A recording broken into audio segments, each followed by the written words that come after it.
now driving to the other victory of the Patriots, Cowpens, which is rather close. So just like 45 minutes from Kings Mountain, still on our way towards Atlanta. And the ground here is very different. It's rolling hills or straightforward. So another battlefield for Jerry and Zoe. The nice thing with this American Revolutionary battlefields is they're small. So you don't have to spend a whole day going to them, unlike the Civil War ones, which are huge. At Cowpens National Battlefield Park. Very different than Kings Mountain, but still looks really nice. We're going to the visitor center. This one is much more wooded, much more green. Right, Jared? Yeah, the other one was green too, but this is I think green. Oh, it's gonna look interesting.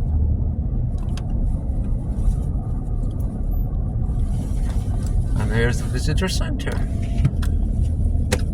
And it's nice, hopefully this one has free parking as well. It's not like Kennesaw where you actually have to pay for the parking.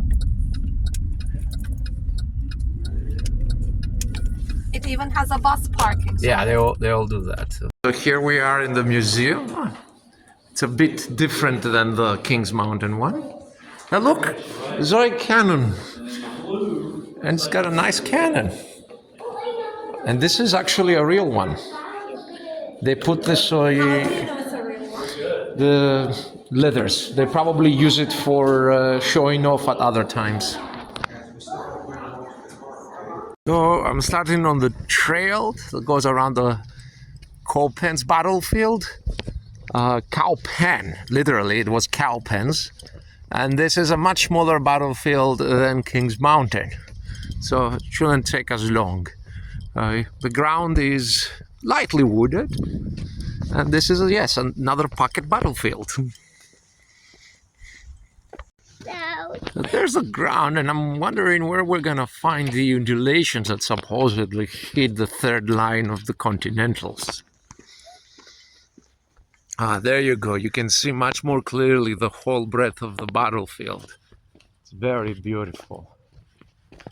And Morgan's army gave from this road, which is kept as it was originally.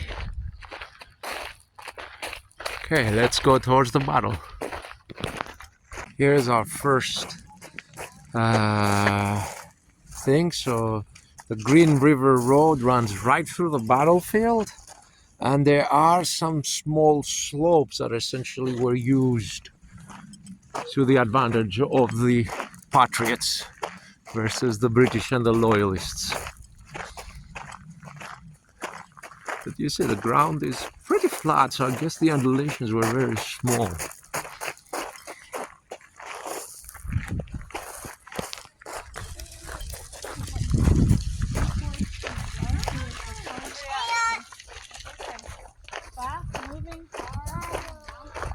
There's a monument right there. We're gonna go check it out. Right, Zoe?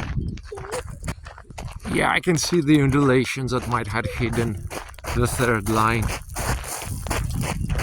Essentially, Tarleton did not think about scouting. So another lesson here. If you don't know the ground, Matthews, CEO of the International African American Continental Army at Cowpens. So this is the Continental line. This is the third line. Okay, so again, I don't understand how it was hidden. So this was here the line that was held. That's, I guess, the old monument. So the British will be coming from this. So this was the third line of the American line. And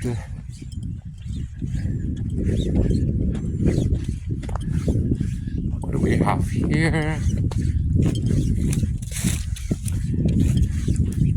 This is the Washington Light Infantry Monument.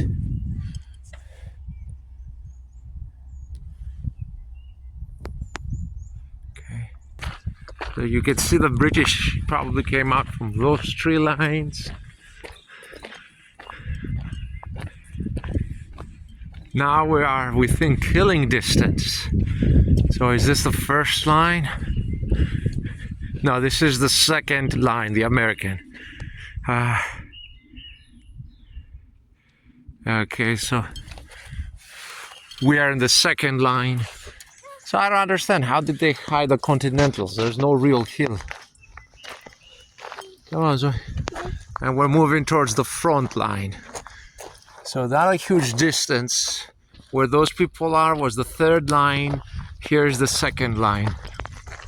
No wonder you had cavalry action in this battle. This flank is completely open. Good cavalry crowd. Compare it to, other battles. And I think we've reached the first line of the American side.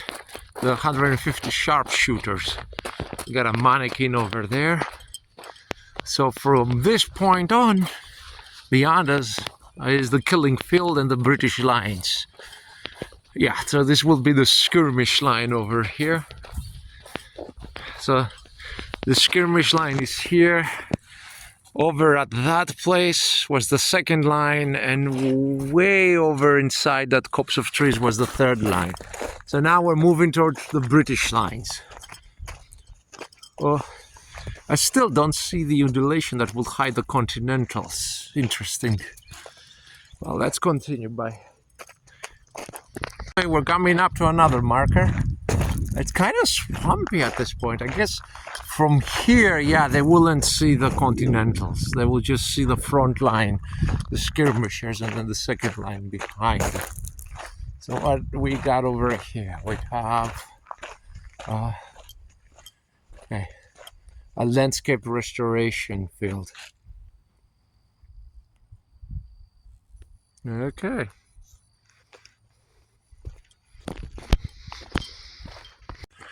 Here we have sword clash on the Grüner. Okay, so there was a fight. It was like a kind of like a duel over here. Okay, we're going to the visitor center now. So this is the position from which the British started. So the British Army commander. Okay.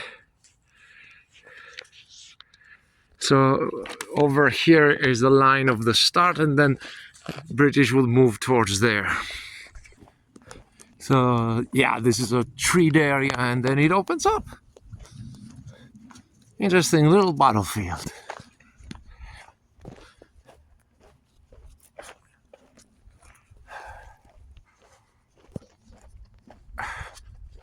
Over here, form line of battle.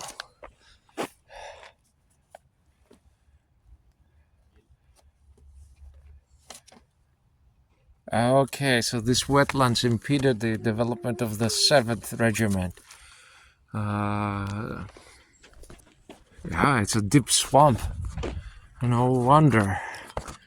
Okay. Canebrake restoration. They're recreating this as it used to be originally.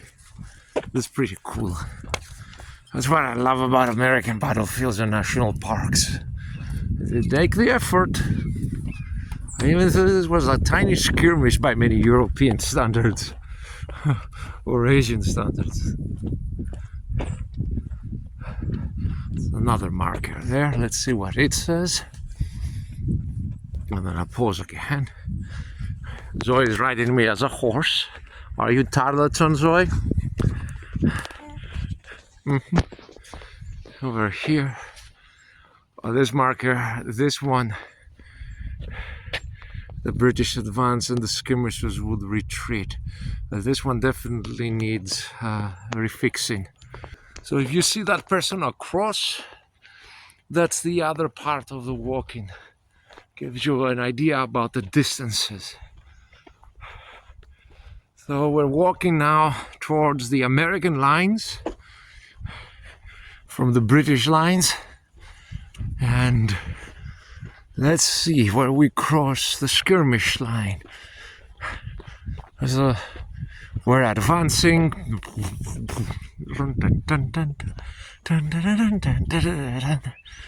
I can't see the marker. But yeah, from this point I wouldn't see the continentals. There is enough of a slight undulation of land that you can hide them. Which reminds me Clausewitz point that in a battle, even the smallest dip of land might have a huge impact by providing an army protection, rallying points, or hiding points. So that's the third lesson for today. Okay, I can't see the marker that marks the position of the first line. Maybe we crossed it. Zoe, can you see the first line position? No? Okay. Oh, that's pretty cool. Yeah. Oh, there's a cannon over there. It's probably one of the 2 British cannons that were used in the battle, light cannons. You see the cannons, Zoe? Yes. Let's see. Yeah, there's a cannon here. I want a toy bird. No toy bird. Not right now, I'm sorry. No money. Toy bird. A race for the grasshopper. No. Okay. It wants to miss my bird. I missed the bird now, Dad. That's interesting. So that's a grasshopper, the small artillery. I still can't locate the first line marker. I mean, there's the continentals point, so I guess we missed it as we crossed forward. There we are, but I remember that's the second line marker. Right there, where the people are. Oh, toy bird. Right there, okay. I want birdies. And there's the first line marker, there we go. So now we're well within the American lines. We're overwhelming the second militia line who is retreating. And now you can see the continentals. There's another marker here. Let's see what it's about. Zoe. Colonel Howard's misunderstood order. A1 marker. The cat can see A1 marker. It can be funny. I broke an A1 marker. So the 7th Regiment was the one I want my A1. that broke. Okay. They will be coming from here and then the Scots over here. Okay, that's how it happens. Look at my... There's one more marker. Look, look. What's this marker here? I want the kids wash. Yeah, Our kids. yeah, it is. And this is where the firing happened. I guess, yes, this is the third line. This is the continentals, and this is the double envelopment. I see. Yeah, and there we go. It's a... This is I the aftermath. Race to the Dan River. Yeah, the consequences. That's it. 2 American Revolutionary War battlefields in an early morning afternoon. Nothing compared to those huge Civil War ones where you gotta spend like 8 hours to go through them. Pretty cute little parks. The Kings Mountain Museum was a bit bigger and more substantial. The Cowpens Museum had more material for the kids to play with. Both are worth your visit. Well stocked with books. Unfortunately, I was broke in this trip, so no books for me and no birdie for her. So that's about it. Have fun, everybody.